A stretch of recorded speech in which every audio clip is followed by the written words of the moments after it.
الحمد لله نحمده ونستعينه ونستغفره ونؤمن به ونتوكل عليه ونعوذ بالله من شرور أنفسنا ومن سيئات أعمالنا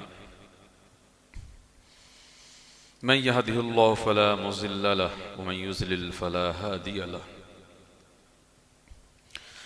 وأشهد أن لا إله إلا الله وأشهد أن محمدا عبده ورسوله أما بعد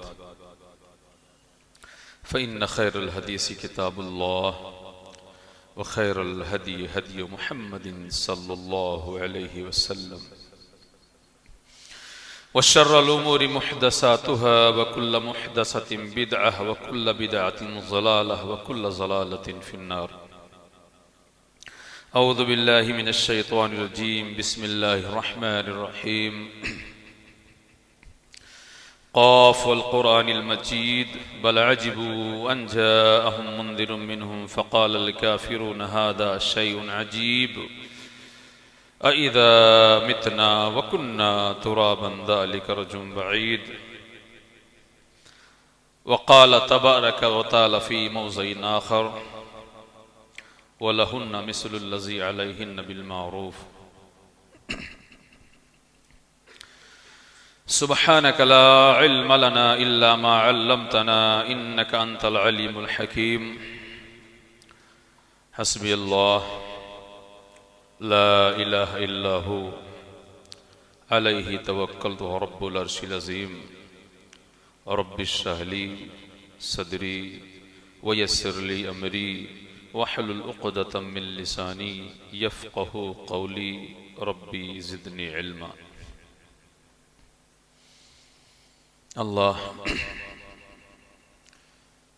خالق کون و مکان مالک ارض و سما کے لیے ہر قسم کی بڑائی، بزرگی، کبریائی، تعریف و توصیف اور حمد و ثنا ہے، جو ہمارا آپ کا اس بھری پوری کل کائنات کا اکیلا تنہا مربی اور پالنہار ہے۔ بعدہ بے شمار درود و سلام اللہ کے آخری رسول حبیب کبریا، امام الانبیاء، نبی مکرم، رسول معظم، سرور دو عالم صلی اللہ علیہ وسلم پر کہ اللہ نے جنہیں بشیر و نذیر بنا کر مبعوث فرمایا اور جن کے توسط سے، جن کے ذریعے اللہ کا سب سے پیارا دین، دین اسلام ہم تک، آپ تک پہنچا، صلی اللہ علیہ وسلم۔ حاضرین گرامی قدر، سورۃ البقرہ کی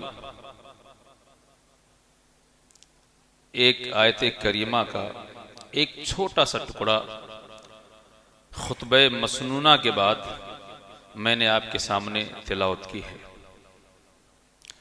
اگر اللہ کی مدد اور اس کی توفیق شامل حال رہی تو اس آیت کریمہ میں اللہ رب العالمین نے ہمیں اور آپ کو جو تعلیم دی ہے، جو بات بتائی ہے، اللہ کی اسی تعلیم کو، اللہ کی اسی بات کو احادیث کی روشنی میں آپ کے سامنے بیان کروں گا۔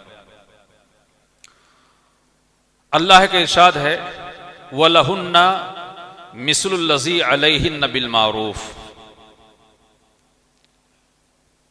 اور ان کے لیے وہی کچھ ہے جو تمہارا ان پر ہے معروف طریقے سے۔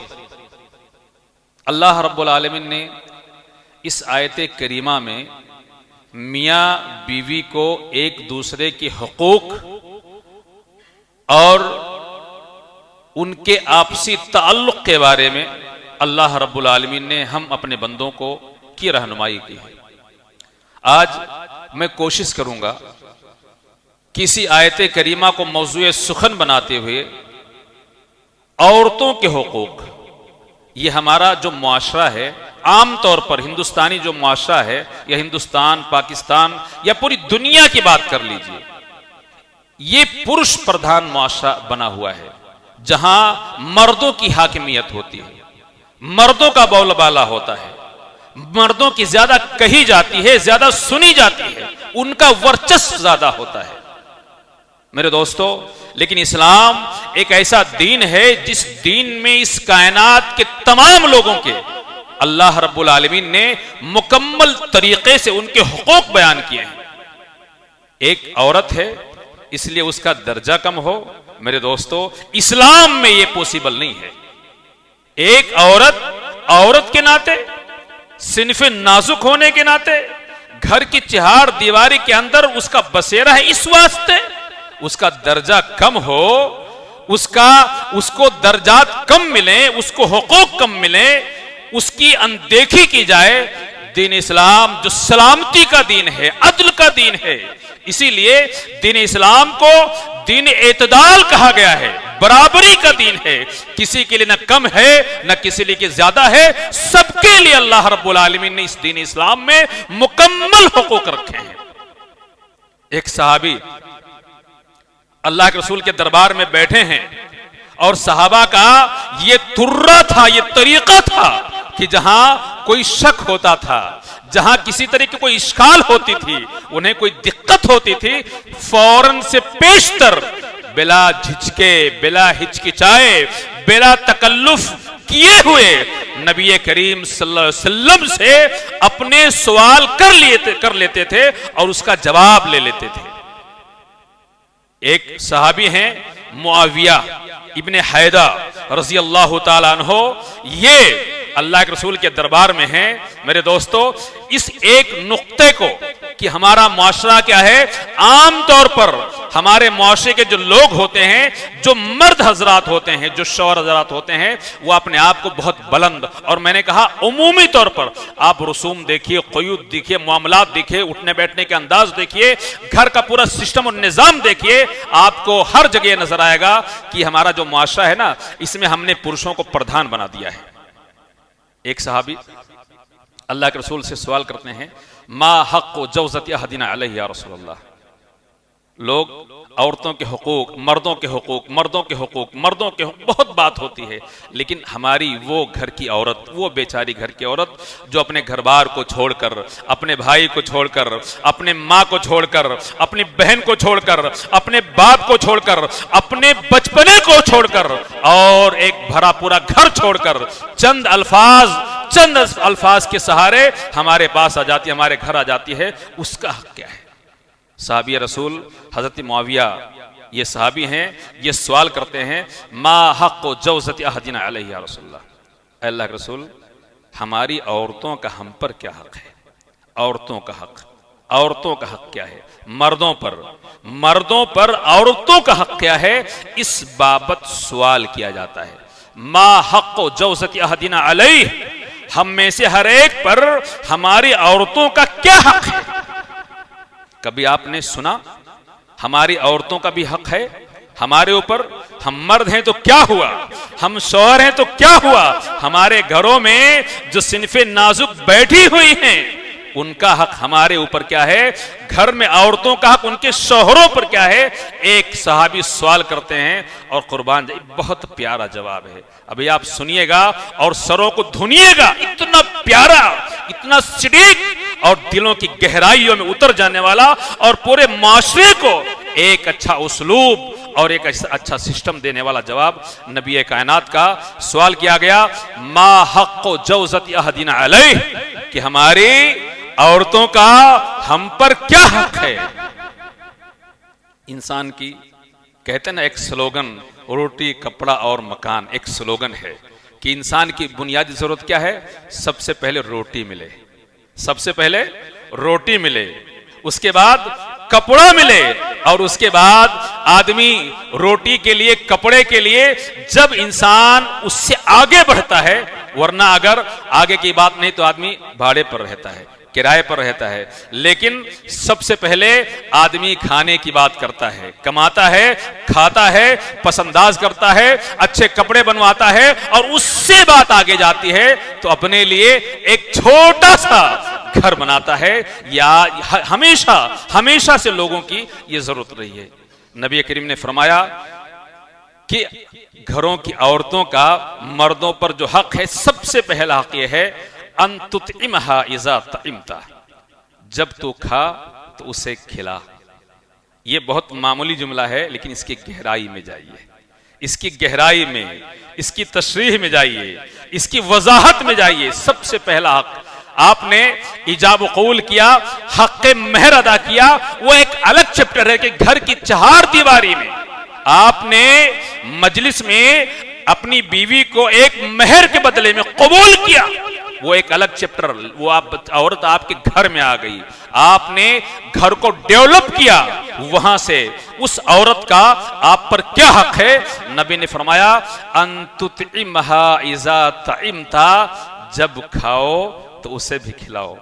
اس میں کتنی گہرائی ہے میرے دوستو، اس میں کتنی وسعت ہے، اور اس میں کتنا پیار چھپا ہے، آپ اندازہ لگائیے. اور لوگوں کے لیے سبق بھی ہے کہ جب تم کھاؤ تو اسے کھلاؤ.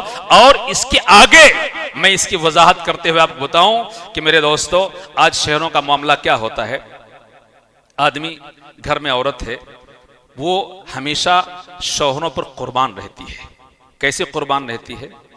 آپ کے پڑوس سے ایک کٹورا آیا، کبھی کبھی ایسا ہوتا ہے آپ کے پہلو میں، آپ کے پڑوس میں کوئی اچھی غذا بنی، کوئی اچھا پکوان بنا، پڑوسیوں نے آپ کو بھیج دیا.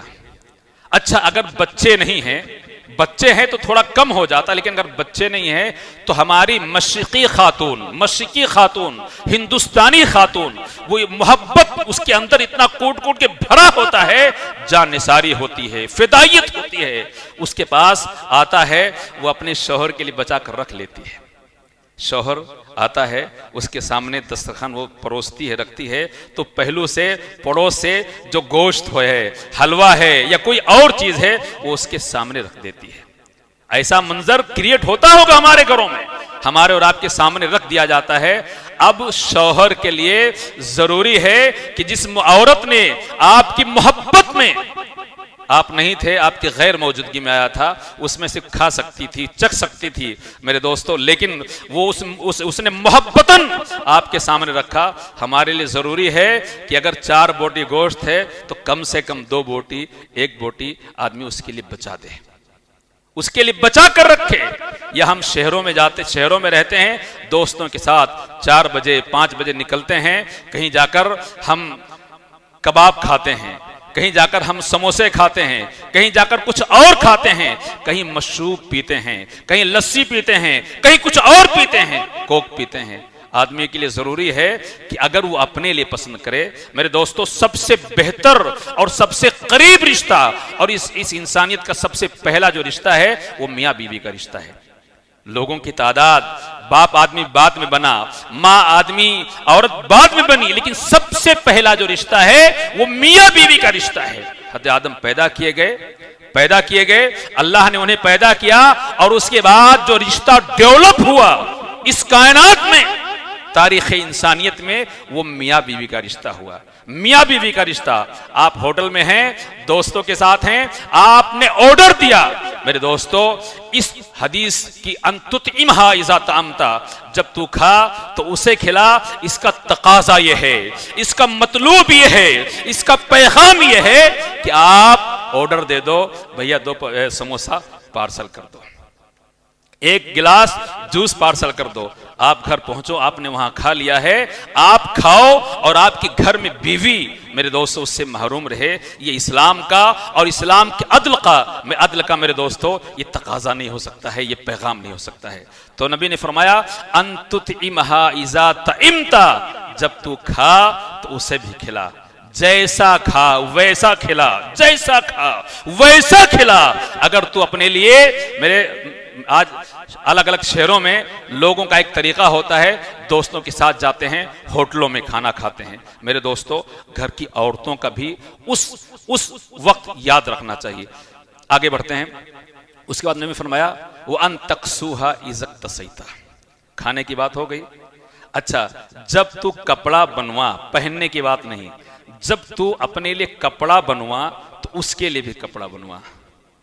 ایک تو یہ ہو گیا کہ اگر سال میں 4 مرتبہ آپ کپڑے بناتے ہو تو اس حدیث کا پیغام یہ ہے، اس حدیث کا حکم یہ ہے، اس کا اشارہ یہ ہے کہ اگر آپ سال میں 4 مرتبہ عید اور بقرعید کے علاوہ بھی اگر آپ 4 مرتبہ 6 مرتبہ آپ اپنے لیے کپڑے بناتے ہو تو اس کے لیے بھی بناؤ. اتفاق سے کہیں گھومنے گئے، اتفاق سے کسی مال میں پہنچ گئے، آپ کو کوئی کپڑا پسند آیا، کوئی جوڑا پسند آیا، تو میرے دوستو اس اپنی بیوی کے لیے بھی ضروری ہے کہ اس کے لیے بھی آپ کپڑے، اگر اللہ نے آپ کو اتنی وسعت دی ہے، آپ کے جیب میں اتنی وسعت ہے، آپ کے پاس اتنی طاقت ہے کہ آپ اس کے متحمل ہیں، تو جب اپنے لیے آپ کپڑے بناؤ تو اس کے لیے بنواؤ. اور دوسری بات، شوہر ہے وہ برانڈڈ کپڑا خریدتا ہے، سیارام کا، ریمنڈ کا، بیمل کا، ہزار روپے 15,000 روپے میٹر کپڑے بنواتا ہے، تو ضروری ہے کہ اسی رینج کا کپڑا عورت کے لیے بھی بنوایا جائے. ایسا نہیں کہ انسان 4,000 6,000 کا اپنا جوڑا پہنے اور گھر میں جو عورت ہے وہ ایک دم معمولی سا کپڑا پہنے. میرے دوستو یہ بھی انصاف کے ترازو میں یہ میل نہیں کھاتا ہے. انسان اگر اپنے لیے بہتر کپڑے، برانڈڈ کپڑے بنواتا ہے تو اسی لیول کا عورتوں کا جو کپڑا ہے وہ اپنی گھر والی کے لیے بھی بنوائے. جب بنوائے، جیسا اپنے لیے بنوائے، تب تیسا اس اپنی اہلیہ کے لیے، اپنی زندگی کے اس رفیق کے لیے میرے دوستو بنوانا چاہیے. تو نبی نے فرمایا، سوال کیا گیا کہ ہماری عورتوں کا ہم پر کیا حق ہے؟ تو پہلا یہ ہے کہ جب کھاؤ، جیسا کھاؤ تب تیسا اسے کھلاؤ، جب کپڑا بنواؤ جیسا بنواؤ تب تیسا اس کے لیے بنواؤ. اس کے بعد آپ نے فرمایا وَلَا تَضْرِبِ الْوَجْهَ، اور خبردار چہرے پر مت مارو.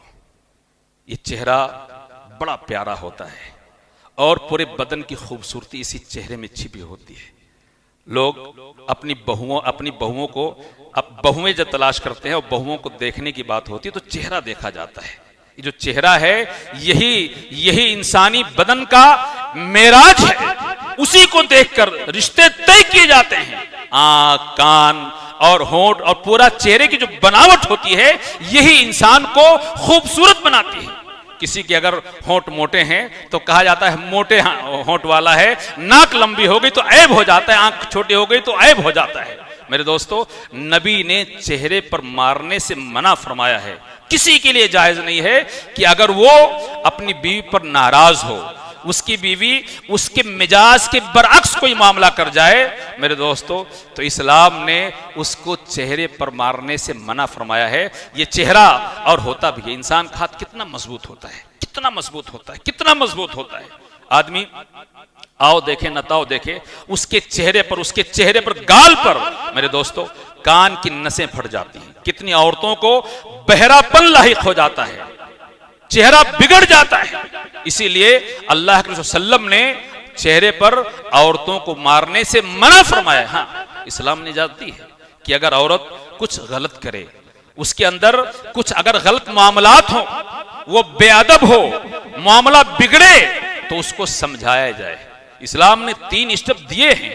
سب سے پہلے اسے سمجھایا جائے، بتایا جائے. اگر اس کے اندر کچھ عیب ہے، آپ دیکھ رہے ہو کہ میری بیوی کے اندر یہ عیب ہے، تو سب سے پہلے اسلام نے یہ ترتیب دی ہے کہ اسے سمجھایا جائے. جیسے گھر میں بچوں کو سمجھایا جاتا ہے، اسے سمجھایا جائے. اور اس کے بعد سمجھانے پہ بھی نہ باز آ جائے تو اس کے بستر کو الگ کر دیا جائے. اس کے بستر کو الگ کر دیا، یہ بات ابھی حدیث میں آگے آئے گی. اس کے بستر کو الگ کر دیا جائے. اور اس پر بھی وہ عورت اتنی ہٹ دھرم ہے، اتنی ضدی ہے، اور اس کے اندر شرط اتنی زیادہ ہے کہ اگر سمجھانے سے، بتانے سے، بستر الگ کر دینے سے بھی اگر اس کے اندر تبدیلی نہیں آتی ہے، وہ سدھرتی نہیں ہے، راہ راست پر نہیں آتی ہے، آپ کے احکامات کا پالن نہیں کرتی ہے، آپ کے طریقے سے، شرافت کے طریقے سے وہ زندگی نہیں گزارتی ہے، تب قرآن نے کہا اسے مارا جا سکتا ہے. اسے مارا جا سکتا ہے، لیکن اس مار پیٹ کے بھی اس معاملے میں نبی نے کہا کہ ولا تضرب الوجہ، خبردار عورت کے چہرے پر آپ تماچا، اور تماچا اسی کو کہا جاتا ہے جو آدمی چہرے پر مارتا ہے۔ تماچا یہ جو لفظ ہے نا، ہاتھ کا جب تعلق گال سے پڑتا ہے تو اس کا نام تماچا دیا جاتا ہے، اور اس تماچے سے اسلام نے منع کیا ہے۔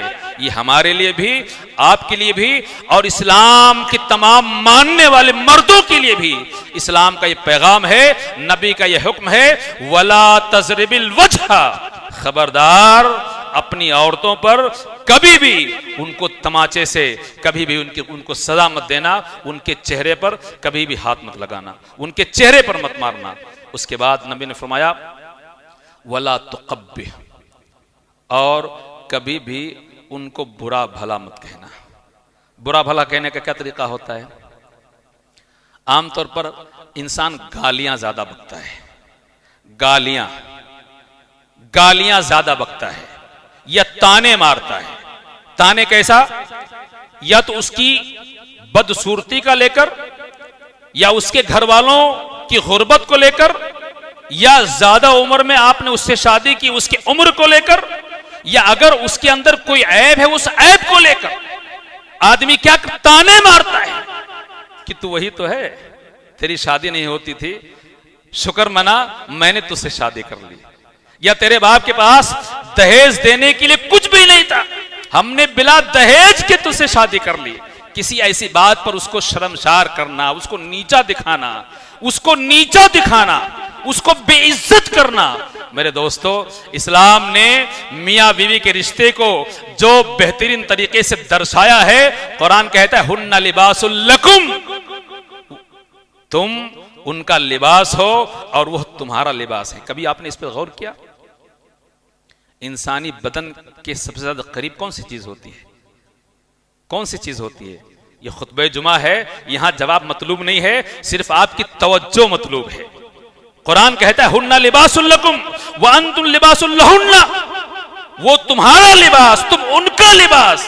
میرے دوستو، بدن سے سب سے زیادہ قریب جو چیز ہوتی ہے وہ آدمی کا کپڑا ہوتا ہے۔ کپڑا، آپ کا بھائی بھی آپ سے دور بیٹھا ہے، آپ کا باپ بھی آپ سے دور بیٹھا ہے، آپ کا بیٹا بھی آپ سے دور بیٹھا ہے، آپ کی ماں بھی آپ سے دور ہے، تمام چیزیں، لیکن انسانی بدن سے جو چیز سب سے قریب ہے وہ اس کا کیا ہے؟ اس کا کپڑا ہے۔ اور یہ کپڑا، اس کا رول کیا ہے جانتے ہیں؟ سب سے پہلے یہ آپ کے عیوب پر پردہ ڈالتا ہے۔ آپ کے عیوب پر، آپ کے اندر کوئی دقت ہے، کوئی تکلیف ہے، کوئی بیماری ہے، کچھ عیب ہے، یہ کپڑا اس کو چھپاتا ہے، اور موسم کے سرد و گرم سے یہ آپ کو بچاتا ہے۔ اس کے علاوہ یہ آپ کو زینت دیتا ہے۔ آدمی گھر میں سویا ہے، لنگی میں ہے، بنیان میں ہے، اچانک کوئی دروازہ کھٹکھٹاتا ہے، دیکھتا کوئی بڑا آدمی ہے تو ایسے دروازہ نہیں کھولتا ہے، وہ بنیان میں، لنگی میں اپنے آپ کو کم سمجھتا ہے، جاتا ہے جلدی سے کرتا پہنتا ہے، پینٹ پہنتا ہے، شرٹ پہنتا ہے، یا لوگوں کے درمیان جانا ہوتا ہے تو سج کر سمر کر بہتر کپڑا پہن کر جاتا ہے۔ میرے دوستو، وہ عورت جو ہے نا، اس عورت کو اللہ رب العالمین نے مردوں کے لیے کپڑا کہا اور مردوں کو عورتوں کے لیے کپڑا کہا۔ میرے دوستو، کسی کا بھی مرد کو عورت سے الگ کر دیا جائے یا عورت کو مرد سے الگ کر دیا جائے، شہروں میں بتاؤں آپ کو، بڑے بڑے شہروں میں، یہ چھوٹے شہروں کی بات نہیں، کچھ جگہ، کچھ بلڈنگیں، کچھ رو ہاؤس تو ایسے بھی ہوتے ہیں کہ بھاڑے کے لیے یہ شرط ہوتی کہ آدمی شادی شدہ ہے تبھی اس کو، آدمی لاکھ اپنے آپ میں پڑھا لکھا ہو، لاکھ پڑھا لکھا ہو، پیسے والا ہو، لیکن شادی شدہ نہیں ہے تو کچھ سوسائٹیوں میں اس کو لوگ روم تک نہیں دیتے ہیں۔ یہ اس کے آدھے ادھورے ہونے کا دنیاوی طور پر بھی ایک ثبوت ہوتا ہے۔ تو نبی نے فرمایا وَلَا تُقَبِّحْ، خبردار اس کو برا بھلا مت کہنا، اس کو لعنت ملامت مت کرنا۔ اور لعنت ملامت کرنے کا طریقہ کیا ہو؟ بہت آسان طریقہ، بیوی نے اگر کوئی غلطی کی تو غلطی بیوی کرتی ہے، گالیاں اس کی بہن کھاتی ہے، ہوتا کہ نہیں ہو؟ ماؤں کا نام لے کر اس کی ماں، اس کی بہن کی گالیاں، اتنے تیز ہوتے ہیں شوہر لوگ کہ اگر بیوی سے کچھ اونچ نیچ ہو گئی، کوئی معاملہ ان کے مزاج کے برخلاف ہو گیا تو غلطی بیوی نے کیا، لیکن اس کی سزا اس کی بہنوں کو، اس کی ماں کو ملتی ہے۔ میرے دوستو یہ ہمارے سماج میں عام ہے، لوگ گالیاں عورتوں کو بکتے ہیں۔ میرے دوستو گالیاں ویسے ہی منع ہے، ویسے ہی منع ہے، لیکن میرے دوستو وہ محبوب وہ عورت جو ہے جو آپ کے ہمیشہ آپ کے بارے میں سوچتی رہتی ہے، اس کو یہ انعام دیا جائے کہ کچھ اگر اونچ نیچ ہو جائے تو اس کو تانا دیا جائے، تشنیع سے کام لیا جائے، لعنت و ملامت کیا جائے، گالیوں سے نوازا جائے۔ میرے دوستو یہ اسلام نہیں ہے۔ اسلام نے کہا وَلَا تُقَبِّحْ، کبھی بھی اس پر لعنت کی بات ہو، ملامت کی بات ہو، بد دعا کی بات ہو، بدگوئی کی بات، کوئی بھی بات اللہ رب العالمین نے اس سے روکا ہے۔ اور اس کے بعد کہا وَلَا تَهْجُرْ إِلَّا فِي الْبَيْتِ۔ کبھی ایسا ہوتا ہے، میں نے کہا کہ قرآن نے کہا ایک ترتیب دیا ہے کہ اگر عورت میں کوئی دقت ہو تو پہلے اس کو سمجھایا جائے۔ اسلام کا یہ سسٹم ہے، قرآن نے باقاعدہ 3 چیزوں کا ذکر کیا ہے کہ سب سے پہلے عورت کو سمجھایا جائے، اور یہ اس لیے اس کے مزاج میں، اس کی شرست میں ٹیڑھا پن داخل ہے، اسی لیے اس پسلی سے اللہ نے اس کو پیدا کیا ہے، اور یہ پسلی دل کے قریب بھی ہوتی ہے۔ عورت دل میں رہتی ہے، اس کو دل میں رکھنا چاہیے، اس سے محبت سے بات کرنی چاہیے، اس کو اپنائیت کا احساس دلانا چاہیے۔ اللہ کے رسول کا زمانہ ہے، مائی عائشہ صدیقہ رضی اللہ تعالی عنہا ابھی چھوٹی عمر کی ہیں، وہ خود بیان کرتی ہیں کہ کبھی کبھی ایسا ہوتا تھا کہ میں اپنی سہیلیوں کے ساتھ، اللہ کے رسول ابھی گھر میں نہیں ہیں، کہیں باہر ہیں، میں سہیلیوں کو بلا لیتی تھی، ان کے ساتھ کھیل میں لگ جاتی تھی۔ مائی عائشہ صدیقہ رضی اللہ تعالی عنہا کا بیان ہے کہ میں ابھی کم عمر تھی، رسول گھر میں نہیں ہوتے تھے، آپ گھر میں نہیں ہوتے تھے، میں اپنی سہیلیوں کو بلا لیتی تھی اور ان کے ساتھ کھیل میں مشغول ہو جاتی تھی۔ اتفاق سے نبی اکرم صلی اللہ علیہ وسلم تشریف لاتے تو سہیلیاں بھاگ جاتی تھی۔ اب نبی کا رویہ کیا ہوتا تھا دیکھیں، دل جوئی، عورتوں کی دل جوئی بھی اسلام کی تعلیمات کا اور نبی کی سیرت کا بھی حصہ ہے۔ یہاں نبی کیا کرتے تھے، گھر میں بیٹھ نہیں جاتے تھے، آپ جاتے تھے فوراً ان بچوں کو بلاتے تھے، آؤ آؤ تم آؤ، بھاگتی جاؤ عائشہ کے ساتھ کھیلو۔ اپنی بیوی کے جذبات کا اتنا احترام یہ نبی نے بھی ہمیں سکھلایا ہے۔ یہ نبی کا طریقہ ہے کہ عورتوں کی دلجوئی کیا جائے، ان کو خوش رکھا جائے۔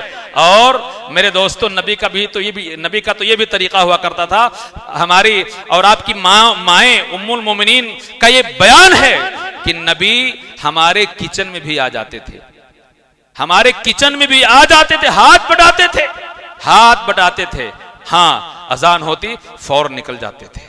تو نبی نے فرمایا وَلَا تَهْجُرْ إِلَّا فِي الْبَيْتِ، اور خبردار گھر کے علاوہ انہیں کہیں مت چھوڑو۔ اس کو ایسے بھی سمجھیں کہ میاں بیوی میں اختلاف ہوا، کبھی تو مرد اس کو بھگا دیتا ہے، کبھی عورت خود بھاگ جاتی ہے۔ کیسے؟ مغزماری ہوئی، کچھ دقت ہوئی، فوراً فون کر کے بھائیوں کو بلا لیا گیا، فوراً فون کر کے بھائیوں کو بلا لیا گیا، اور اس عورت نے شوہر کا گھر چھوڑ دیا۔ اور اکثر ایسا ہوتا ہے کہ آدمی فوراً کہتا ہے کپڑا اپنا باندھ، اٹیچی لے اور فوراً اپنے گھر سے، ہمارے گھر سے باہر نکل جا۔ میرے دوستو نبی نے اس رویے پر قدغن لگائی ہے، اس رویے کا کنڈم کیا ہے، اس رویے کو بند کرنا چاہے۔ آپ نے فرمایا وَلَا تَهْجُرْ إِلَّا فِي الْبَيْتِ، تمہارا گھر کا معاملہ ہے، یہ معاملہ گھر میں رہنا چاہیے، گھر کی عزت گھر میں رہنا چاہیے، یہ معاملہ گھر کے باہر نہیں۔ کیوں؟ لوگ جنگ ہسائی کا معاملہ ہوگا، لوگ ہنسیں گے۔ آپ اپنی بیوی کو گھر کے باہر محلے والوں کے سامنے، وہ کہ جس کو لباس آپ کا کہا گیا ہے، میرے دوستو اس کو گھر کے باہر آپ گالیاں دیں، برا بھلا کہیں، پورے محلے والے سنیں، کس کی بے عزتی ہے؟ محلے والوں کی؟ کس کی بے عزتی ہے؟ آپ کی بے عزتی، آپ کی بے عزتی۔ اگر آپ اپنی اہلیہ کو، اپنی شریک حیات کو، اپنی رفیق حیات کو، اپنی بیوی کو محلے والوں کے سامنے اس کو گالی دے رہے ہیں، برا بھلا کہہ رہے ہیں، اس کے عیب کو لوگوں کے سامنے ظاہر کر رہے ہیں، میرے دوستو آپ خود پر جنگ ہسائی کر رہے ہیں۔ نبی نے فرمایا دقتیں آ سکتی ہیں۔ مس انڈرسٹینڈنگ ہو سکتی ہے، غلط فہمی ہو سکتی ہے، دقتیں ہو سکتی ہیں، لیکن ان دقتوں کی سلجھانے کا طریقہ یہ نہیں ہے کہ آپ اپنی بیوی کو بولو اپنا اٹیچی لے، اپنا صندوق لے، اپنا سامان لے اور اپنے باپ کے ہاں چلے جا۔ میرے دوستو، یہ طریقہ اسلام کے خلاف ہے۔ اسلام یہ طریقہ سکھلاتا ہے کہ اس کو گھر میں الگ کر دو، اس کا بستر الگ کر دو، اور یہ نفسیاتی طور پر بہت ہی کارگر طریقہ ہے۔ آج ہمارے ہندوستان میں سوتنے تو ہر جگہ ناپسند کی جاتی ہیں، لیکن ہندوستان میں اس کا گراف زیادہ ہے۔ ایک عورت سب برداشت کرے گی، سب برداشت کرے گی، سوتن برداشت نہیں کرتی ہے۔ وہ شوہر کا جو اس کا اپنا اس کا حصہ کسی اور کو چلا جائے، یہ برداشت نہیں کرتی ہے۔ نبی نے کہا سب سے بہتر اس کی جتنی ہیکڑی ہے نا، اس کی جتنی اکڑ ہے، آپ بستر الگ کر دیجئے۔ ایک ساتھ سوتے ہیں، اس کے ساتھ سونا بند کر دیجئے، دیکھیے گا وہ 90% وہ عورتیں سدھر جائیں گی اور ان کے اندر جو کمی ہے وہ ختم ہو جائے گی، یا سمجھوتے کا صلح کا کوئی راستہ نکل آئے گا۔ تو نبی نے فرمایا وَلَا تَهْجُرْ إِلَّا فِي الْبَيْتِ، اور گھر کے علاوہ اس کو کہیں باہر مت چھوڑو۔ یہ طریقہ کہ آدمی کوئی انبن ہوئی فوراً فون کیا سالے کو یا سسر کو فون کیا اور اس کو گالیوں سے نوازتے اس کو بلایا کہ ہمارے یہاں اپنی بہن کو یا اپنی بیٹی کو یہاں سے لے جا، میرے دوستو نہیں، اب اس کے مکمل طور پر مالک آپ۔ اور ایک چیز اور بتاؤں، یہ ضمناً بتاتا ہوں، ضمناً، یہ اس موضوع سے اس کا تعلق نہیں ہے، ضمناً بتاتا ہوں، شادی کے بعد چاہے کسی کی بہن ہو یا بیٹی ہو، اگر بیٹی ہے تو باپ شادی کے بعد اس لڑکی کا مالک نہیں رہتا ہے کہ جس پر اس کا حکم چلے، یا اگر بھائی ہے اس نے اپنی بہن کی شادی کر دی ہے، اس کا شوہر موجود ہے، طلاق نہیں ہے، ناراضگی الگ معاملہ ہے، طلاق الگ معاملہ ہے۔ یہ سمجھیے گا، اس نقطے کو سمجھیے گا کہ آپس میں لڑائیاں ہو رہی ہیں، آپس میں جھگڑے ہو رہے ہیں، دونوں میں کھٹ پٹ ہے، دونوں کے رشتوں میں کھٹاس ہے، اس کا مطلب یہ نہیں کہ طلاق ہو گیا۔ جب تک طلاق نہیں ہے، ایک عورت چاہے کسی کی بہن ہو یا بیٹی ہو، اگر کسی مرد کے نکاح میں ہے، اس کے عقد میں ہے، اس کی نکاح میں ہے، تو بھائی بھی اپنی بہن کا مالک نہیں ہے اور باپ بھی اپنی بیٹی کا مالک نہیں ہے۔ کیا ہوتا ہے، عام طور پر کبھی کبھی شوہر رکھنا چاہتا ہے، لیکن کبھی کبھی کیا ہوتا ہے، گھر کے لڑکی کے گھر والے چاہے وہ بھائی کی شکل میں یا باپ کی شکل میں ہو، شوہر کے مرضی کے برخلاف کسی مدے پر اختلاف، لڑائی جھگڑا ہوا، وہ بھجوا کر کے اپنی بہنوں کو بیٹیوں کو بلا لیتے ہیں۔ میرے دوستو یہ غلط ہے، یہ غلط ہے۔ کیوں؟ یہ اس لیے بھی غلط ہے کہ اللہ کو یہ پسند نہیں ہے۔ ایک حدیث میں آپ کو سناتا چلوں اور اس کا ایک ٹکڑا سناتا چلوں کہ نبی نے فرمایا ہے کہ 3 قسم کے لوگ ایسے ہوں گے جن کی عبادتیں اللہ تعالیٰ ان کے کندھوں سے اوپر قبول نہیں کرتا ہے۔ اس میں ایک اس عورت کی بات ہے کہ جس سے اس کا شوہر ناراض ہو۔ اگر کسی عورت سے اس کا شوہر ناراض ہے تو اس کی کوئی بھی عبادت اللہ تعالیٰ اس کے کندھوں سے اوپر نہیں اٹھاتا ہے۔ اور اگر کسی عورت کا شوہر ناراض ہے تو اللہ تعالیٰ اور اسی ناراضگی میں عورت سے اس کا شوہر ناراض ہے، یقین جان لیجئے، اگر کسی عورت سے اس کا شوہر ناراض ہے اور اسی ناراضگی کے عالم میں میرے دوستو کسی ایک کی بھی موت ہو جائے اور وہاں معافی تلافی کی بات نہ ہو، یقین جان لیجئے ان کی آخرت برباد ہے۔ اور ایک مرتبہ نبی نے فرمایا تھا کہ اگر میں کسی کو، یہ عورتوں کے لیے بھی، عورتیں بھی، ایسا نہیں کہ ان کے لیے بہت خوشی کی بات ہے، اسلام میں بیلنس ہے، نبی نے اس بیلنس کو قائم کرتے ہوئے مرتبہ فرمایا تھا کہ مردوں کے بھی اتنے حقوق ہیں کہ اگر میں اس روئے زمین پر شریعت اسلامیہ میں اگر میں کسی اللہ کے علاوہ کسی کے لیے سجدے کا حکم دیتا تو عورتوں کو حکم دیتا کہ اپنے شوہروں کا سجدہ کریں۔ میرے دوستو یہ چند بنیادی باتیں تھیں ہمارے اور آپ کے گھروں کے سلسلے میں، گھروں کے معاملے میں، کہ یہ پھر سے میں اس کا اعادہ کر دیتا ہوں کہ ایک سوال ہوا کہ ہماری عورتوں کا ہم پر کیا حق ہے۔ آپ نے فرمایا کہ جو کھاؤ وہ کھلاؤ، جو پہنو وہ ویسا پہناؤ، اور ان کے چہرے پر مت مارو، اور ان کو برا بھلا مت کہو، گالیوں سے مت نوازو، تانے تشنیع کا سہارا مت لو، اور ان کے چہرے پر مت مارو، اور گھر کے علاوہ ان کو باہر مت بھیجو۔ میرے دوستو آپ اندازہ لگائیے اگر ان تعلیمات کا ہم سہارا لے لیں، ان تعلیمات کو اپنی زندگی میں اپنا لیں تو شادی شدہ زندگی ہے میرے دوستو بہت ہی خوشگوار ہو جائے گی۔ اور یہ مرد اور عورت زندگی کے دو ایسے پہیے ہیں کہ دونوں ایک دوسرے کے لیے ضروری ہیں، ایک پہیا سے گاڑی نہیں چل سکتی ہے، دونوں ایک دوسرے کے لیے ضروری ہیں۔ عورت مرد کے لیے ضروری ہے، مرد عورت کے لیے ضروری ہے میرے دوستو۔ اور اسلام نے اسی چیز کو مد نظر رکھتے ہوئے اس طرح کی تعلیمات سے ہم کو اور آپ کو، ان تعلیمات سے ہم کو اور آپ کو نوازا ہے۔ اس لیے ضروری ہے کہ میرے دوستو یہ چھوٹی چھوٹی جو تعلیمات ہیں جو ہم ہمارے نگاہوں سے نظروں سے اوجھل رہتی ہیں، ہم ان کو اپنی نگاہوں میں رکھیں۔ اگر ہم شادی شدہ ہیں، ہمارے گھروں میں ہماری عورتیں ہیں تو ان کے حقوق کا بھی خیال رکھیں۔ انسان سے غلطیاں ہوتی ہیں، ان سے صرف نظر کرنا چاہیے۔ اللہ تعالیٰ سے ہم خود دعا کرتے ہیں اللہم انک عفو تحب، اب یہ دعاؤں کا سیزن آنے والا رمضان میں کہ اللہ تو درگزر کرنے والا ہے، درگزری کو پسند کرتا ہے، اس لیے ہم کو درگزر کر دے۔ یہ رویہ اللہ تعالیٰ بندوں میں پیدا کرنا چاہتا ہے کہ انسان کے اندر درگزر کرنے کی صفت پیدا ہو جائے، چھوٹے ہوں بڑے ہوں بوڑھے ہوں، سماج کی کوئی بھی معاف کرنے کا طریقہ ہے۔ اسی لیے دیکھیں گے جہاں معافی کی بات آتی ہے معافی پر ابھارا گیا ہے کہ لوگ معاف کرنے کا طریقہ سیکھیں۔ آپ دیکھیے گا صحابہ کرام کی زندگی، نبی کی زندگی اور نبی کی زندگی کے بارے میں تو یہ سنہرے الفاظ میں لکھے جاتے ہیں کہ پوری زندگی آپ کو مارا گیا، ستایا گیا، آپ کو دیوانہ پاگل جادوگر کہا گیا، مختلف طریقے سے ذہنی طور پر آپ کو بھی، ذہنی طور پر بھی، ذہنی جسمانی ہر طرح سے آپ کو ٹارچر کیا گیا، لیکن قربان جائیے نبی رحمت پر کسی سے آپ نے بدلہ نہیں لیا، سب کو معاف کیا، سب کو معاف کیا۔ وہ منظر دیکھیے طائف میں ہیں، طائف کے اوباش بدماش سب آپ کے پیچھے پڑے ہوئے ہیں، پتھروں کی برسات ہو رہی ہے، آپ کو مارا جا رہا ہے، آپ کو دوڑایا جا رہا ہے، لڑکے آپ کے پیچھے پیچھے دوڑ رہے ہیں، اور اتنا مارا جاتا ہے کہ آپ کے بدن سے خون رس کر آپ کی جوتیاں خون سے جم جاتی ہیں، آپ بیہوش ہو جاتے ہیں۔ اللہ کو بھی یہ منظر اتنا برا لگتا ہے، فوراً ایک فرشتہ نمودار ہوتا ہے، آپ کے پاس آتا ہے، آپ سے کہتا ہے کہ اللہ نے مجھے بھیجا ہے، آپ حکم دیجئے۔ بلا اللہ کے مرضی کے فرشتے بھی نہیں آتے، مجھے حکم دیجئے، جن لوگوں نے آپ کو پتھروں سے مارا ہے، آپ کی یہ حالت بنائی ہے کہ آپ بے ہوش ہو گئے، آپ کے غلام اپنے ہاتھوں میں آپ کو اٹھائے ہوئے رو رہے ہیں، آپ کی حالت دیکھ کر فرشتہ بھی آتا ہے۔ نبی صرف کہہ دیجئے یہ تو پہاڑیاں جن کے دامن میں آباد ہیں، ان پہاڑیوں کو ملا دیں، ان کو ختم کر دیں۔